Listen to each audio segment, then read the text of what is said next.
On this first November edition of Outlook TV, Vancouver Pride Society's Dragged to Hell. The Queer Werewolf book launch. Winter Pride becomes Whistler Pride. And much, much more. Hello and welcome to Outlook TV. I'm Rebecca Wyman. And I'm Dan Doomshaw. Outlook TV is the queer news magazine show that brings you queer stories from coast to coast that matter the most. Are you sure you're Dan Doomshaw? You sure you're not Tom Selleck? Okay, I am fundraising this month for Movember, as you can see by this creature lurking at the top of my lip. I'm working on it. This is about halfway through the process. So just imagine this times 2. I'm even more afraid now. More afraid. Okay, let's get on to some queer stories. Well, you know what was frightening? Being dragged to hell. Yes, Dragged to Hell was a fundraiser at the Commodore held by the Vancouver Pride Society this Halloween. Hey there, I'm Logan Alexander, and also I'm a pumpkin. And we're here at the Commodore Ballroom in Vancouver, BC, and things are looking pretty interesting here. This evening is The Haunting 2, Dragged to Hell. And let's find out what on earth that means, or what the hell that means.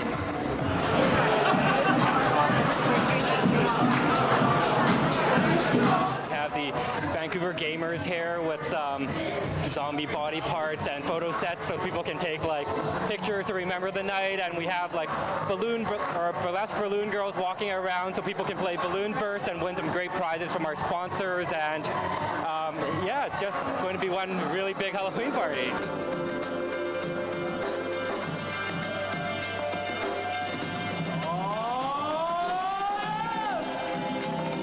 These events are important to Pride because these events help us fundraise for the season and all the other events that we do throughout the year.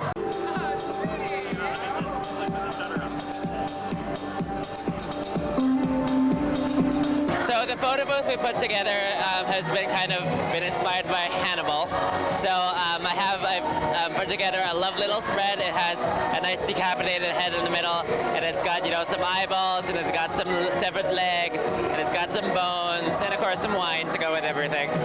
All spooky, all gory, just all fun and gross, and all just chilling, bone chilling. Halloween is my favorite holiday. I look forward to this month every year.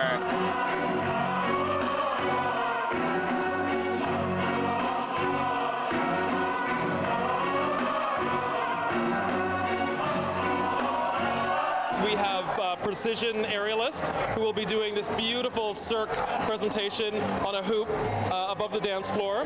We will also have them doing power contortionist lifts and holds. That'll be a little later as well. And then, of course, we've got the amazing dancers. We've got Michelle Lee and her crew.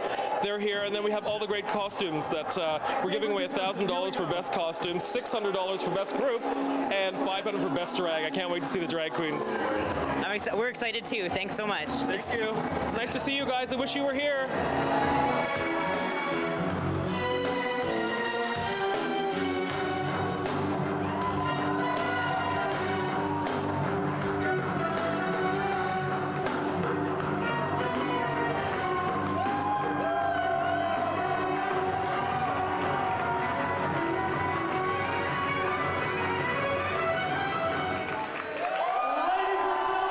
Our next reporter brings us a story with the title of the only song that I know how to play on the piano. Chopsticks? No, Heart and Soul. Oh. Heart and soul, I fell in love with you, heart and soul, just like a fool would do, baby. I'm so distracted by the mustache. I think we're going to have to go to the story. Connie? Here's Connie. Oh, hi kittens, it's your intrepid reporter, the unstoppable Connie Smudge, reporting for Outlook TV right here in the heart of Richmond. Actually, we're here for the heart and soul of Richmond. It's a fabulous AIDS charity. I want to explain a lot more, but I want to show you some more inside. I've got some guests, I've got some talent, because I've got my sisters with me, Vivian von Brokenheim and Simone Says. It's going to be a glamorous night. There's charity involved, there's love involved, and my goodness, there's a whole heck of a lot of glamour. Let's go, kittens. I've got people to introduce you to. Let's go. Hi, kittens. I am here with Global TV's own Sophie Louie. I see her every morning. Hi, girl. How are you? I'm not nearly as glamorous as you. And tell me what brings you back year after year. I love Vancouver. I'm from Vancouver, but Vancouver gets a lot of attention.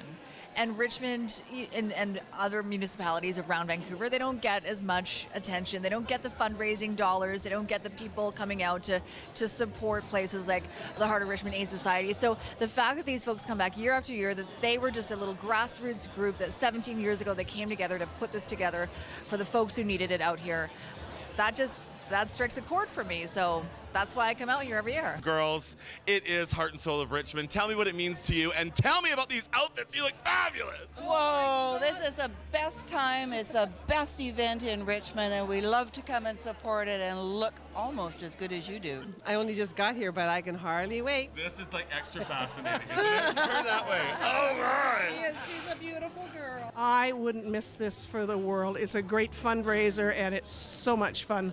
I can hardly wait for the next one. I haven't finished this one yet. We are basically an organization run by volunteers with a very limited budget, but it's all about getting the right volunteers doing the right things, and yourself and Sophie helping out and making sure that events like this hit it off and everybody has a great time and people donate to a worthy cause. Yeah, well, I think that's what it's all about, really, the bucks, right? But people do come back every year for the fabulous entertainment and the excellent Sophie Louie, right? Totally, and what I say is this is the funnest event of the year here in Richmond. Yes. Lion growls how, and owls ask why, and where, and who.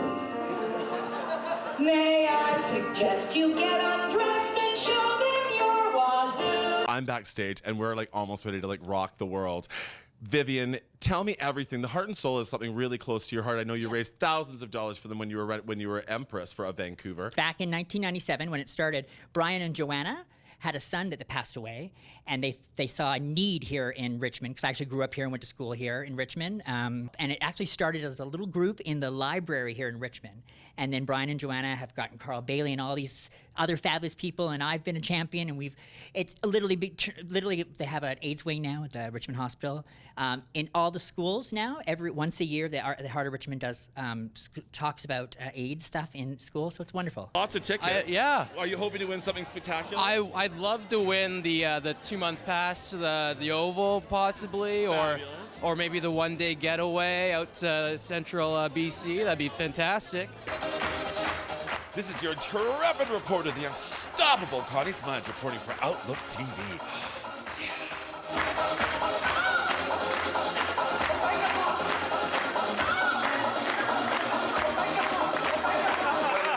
It is time for us to take a short little break. But stay with us because we've got more queer right here.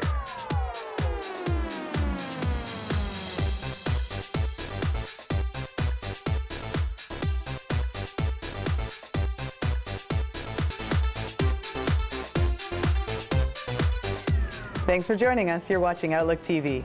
And now to the world of literature.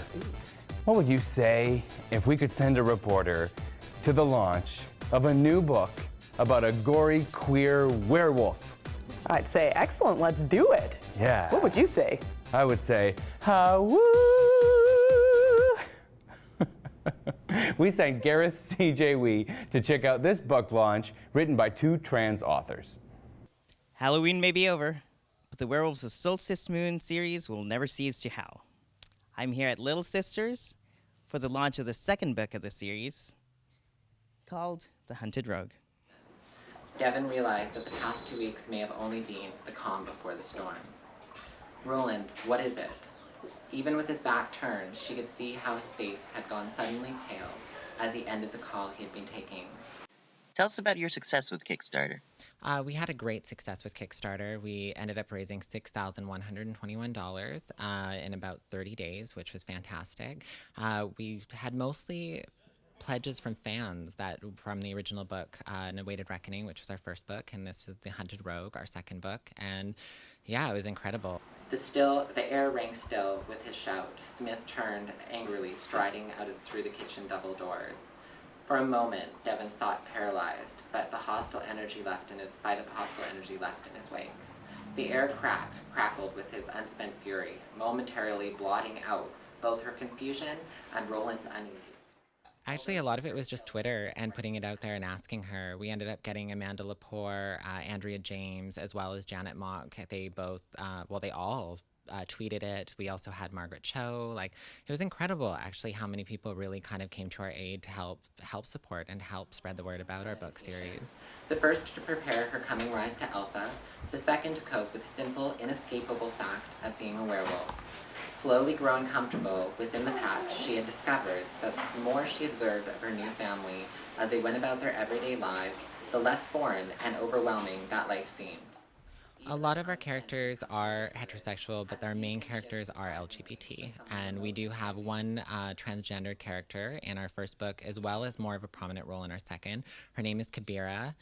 She is an African-American transgendered woman who works at the nightclub with the secondary family from Vancouver. We have Jesse, who has now become Devin's kind of confidant and best friend throughout the first book as well as the second book, and he is our homosexual male character, and he's one of our leads. And in our second book, The Hunted Rogue, we do have a character that does come out in the very last part of the book, and I can't say who that is because that would be a massive spoiler to our fans, but we do have other characters who will be expressing gender fluidity and sexuality as well throughout the book. It could be argued that although not a werewolf himself, the druid was quickly becoming a greater help to Devin than her alpha Roland, who seemed to grow more distant with each passing day. It is The Hunted Rogue, so it is about a werewolf that has gone rogue.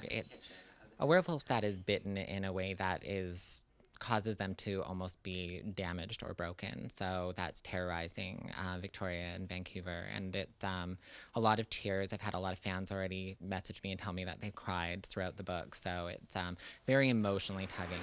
Looking down at the pavement, he noticed the spattering of blood, freezing on the ground around where the bat had rested. He followed the trail with his eyes, disgust growing into annoyance as he realized the bloody path led away into his booth.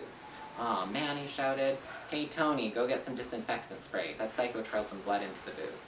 Transformation is a huge part of being transgendered, so we bring that into the aspects of our wolf. Our main character, Devin, actually is a male wolf and a female when she's human, so it's a very, very interesting twist.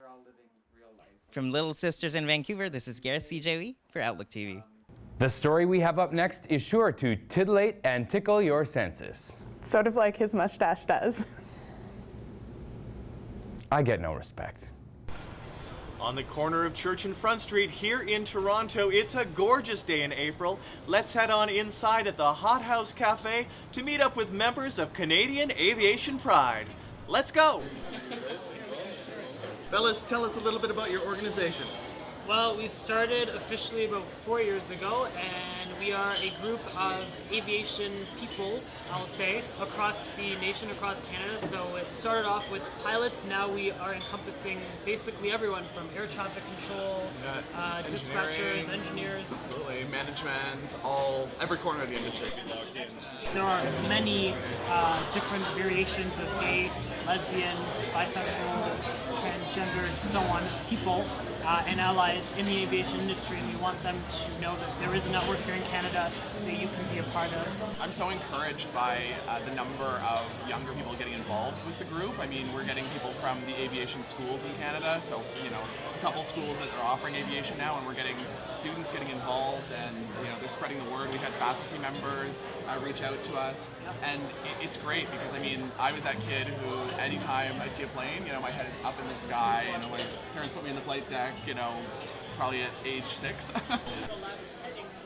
I can't imagine not being in this industry, and I'd hate to feel that I wasn't welcome in this industry as I am. All right, we've hit Twitter and we've come up with the top 4 or 5 questions for aviation employees. Question number 1, why is it more fabulous being a gay pilot than a non-gay pilot? The layovers. Question number 2, would you recommend the chicken or the beef? Chicken. Yeah, absolutely. We're both fans of chicken. What is the gayest film that you would ever like to show on a flight? I want Priscilla, Queen of the Desert. That's what I would love to see. I would. Very same. fitting. For Outlook Television, you can always call me gorgeous. We're going to have to take just another little break now. But stay with us because when we come back, we'll be joined in studio by a special guest.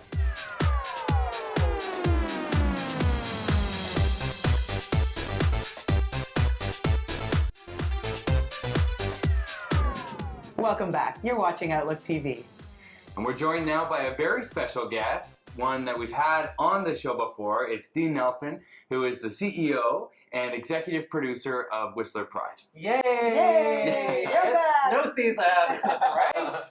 Yeah, time to be proud on the slopes once again. Absolutely. What do you have in store for us this winter at Whistler Pride? Well, one of the biggest things is we've moved our name from Winter Pride to Whistler Pride and Ski Festival. So we're really excited about the new name change. We have some great new graphics that are going up throughout the village. So that's going to be really fresh and exciting. And Whistler's always been so supportive of what used to be Winter Pride. So it's nice that their name gets in there now in the title. Exactly, exactly. And the municipality gave us some funding this year, so we were able to bring in a very special guest from Los Angeles.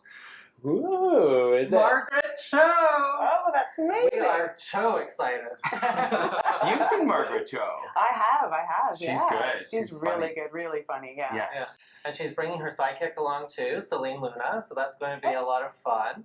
So we're really excited about that. And then Out TV and Gay Direct will be presenting our new film festival. So we're doing first time ever film festival? First time, yeah. So at the very start of the week, we have a mini film festival. So that's going to be great programming for people who want early programming without the party scene. So we have some great alternate programming for them. And then at the end of the week, on Thursday, we have the Winter Pride Banquet, which we're really excited about, with Darcy Michael and Joni will be hosting. So that's going to be absolutely fabulous. And we may have some cameos from some locals doing some improv. So we'll keep you posted on that. Oh, fantastic. Well, there's always so much to do at Whistler Pride. So I remember the pool party is a scene. There's, of course, the snowboarding and enjoying Whistler. Absolutely. And then there's also the club scene with the big kind of circuit-like parties that happen. Yeah. And everything's listed now online, right? So people can go check out all the events, buy tickets. Absolutely. Just go to gaywhistler.com and all the tickets are basically on sale now. So Snowball's going to be absolutely amazing this year. We have the Freemasons coming in, so a huge UK DJ. So I remember talking to people at previous Prides, and people come from all over the world year after year to celebrate Pride in the wintertime. Absolutely, from 26 countries, actually, and just over 3,000 people. And on Friday, January 30th, we'll be doing the 5th annual Whistler Pride Parade. So it starts on Olympic mid-station, and we ski down the mountain and march through the village. And the very first one was actually at the 2010 Winter Olympics. So we're pretty excited that this is going to be the 5th annual. Excellent. Yeah. Thanks for joining us, Dean. Well, thank you, and hopefully we'll see you all out at Whistler. So it's going to be a great season. Make sure you visit the website and book now and get your accommodations for Whistler, because Whistler Pride is going to be awesome. Absolutely. And up next, we're going to take you to Connie. Oh, hi, kittens. It's your intrepid reporter, the unstoppable Connie Smudge, right here in downtown Vancouver at Shaw Tower. I'm taking you somewhere else, though, kittens. We are going to Jupiter's Hollow with the group called I Am Mandrake. They've got a fabulous gig coming up at Celebrities Nightclub downtown, December 11th. But I'm going to get something a little bit more appropriate on. Okay, here we go. Oh, my goodness. Oh, hi! Oh, my God. Mwah, mwah. Kittens, we're here with, oh, my gosh, Jerome Mandrake from I Am Mandrake. Kitten, you look spectacular. Oh, my God. What do you think about, look, I teleported us. We made it. It's exceptional. In one piece. So we're on our way to Jupiter. We're not there yet. It looks like we're sort of in Mars, doesn't it? Yeah, we didn't quite make it. So I'm thinking that maybe we should talk a little bit about Jupiter. For people who don't know, could you please tell everyone out in our fabulous audience who you are? My name's Jerome Mandrake. I'm the lead singer for I Am Mandrake. I'm a songwriter for I Am Mandrake. And we're putting together a spectacular event, huge event. Can you give us a description of what people are bound to see there? People are going to see the depth of our imagination. They're going to see a performance, a musical performance, but with a whole different variety of performers. We have dancers and drag performers and puppeteers, and with the lights and the sets and the movement, it's just going to be something that I don't think we've seen in Vancouver before. I don't want to give too much away, but the sets are going to be absolutely amazing. I don't want to give out too much information, but I hear a snow globe might be in order, and...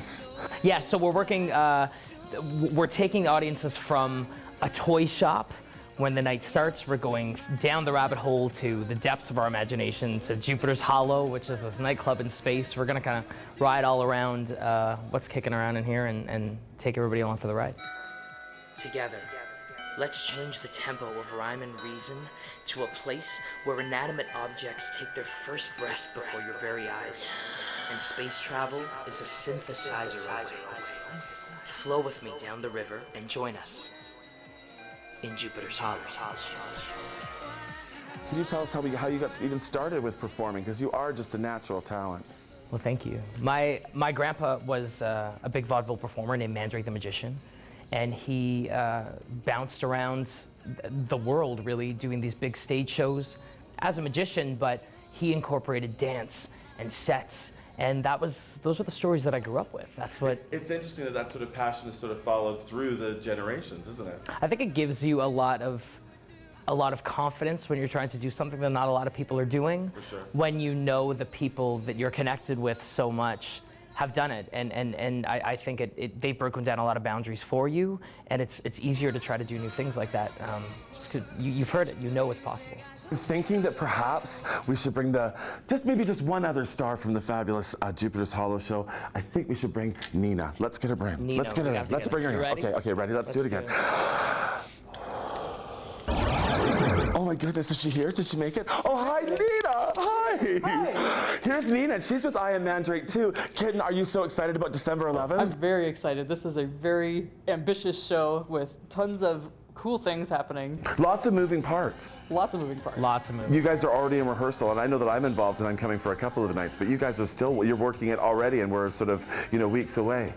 Yeah, it's been, one thing, there's the musical side of it with working with the band and putting that together, but bringing in so many different people and having them be the physical soundtrack to our sound is so exciting. I love that. What a great idea, yeah. It's fun, and we want to make sure, I think, that at least on our end, we can make as much of a stable piece for them as possible, for them to just come out and do their thing.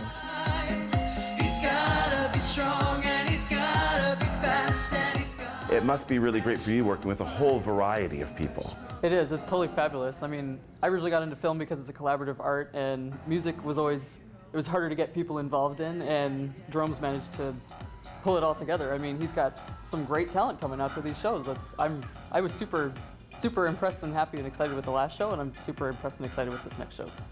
Well, there you have it, my kittens. That is I Am Mandrake, and they are doing Jupiter's Hollow at Celebrities Nightclub on December 11th. Get your tickets now, because they're going to sell out fast. Ladies and gentlemen, I am still your intrepid reporter, the unstoppable Connie Smudge, reporting from Mars for Outlook TV. Oh, yeah. That is all the time we have for this, the first November edition of Outlook TV. But fear not, because there will be a second November edition where we bring you all the queer stories that are most important to us. In the meantime, why don't you like us on Facebook, follow us on Twitter, or join us as a volunteer? That's right, this engine runs on volunteers, and we need you to help us out, so be in touch.